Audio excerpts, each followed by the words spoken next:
Hola, me llamo Jimena Caparrós Castellano, tengo 10 años y soy de La Falla, Valencia, Teodoro Llorente. Voy al colegio La Comarcal, tengo 10 años y voy a pasar a quinto.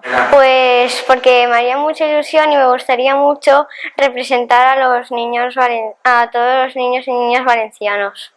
Pues que sea educada, que no esté todo el rato moviéndose por ahí, que sea amigable y pues esas cosas. Desde que nací, sí, este año. Pues muy bien, me lo paso muy bien, he hecho muchas amigas y ha estado súper chulo todo. Pues que como son 12 niñas de la corte, pues solo hubiera un presidente, no un presidente para todos.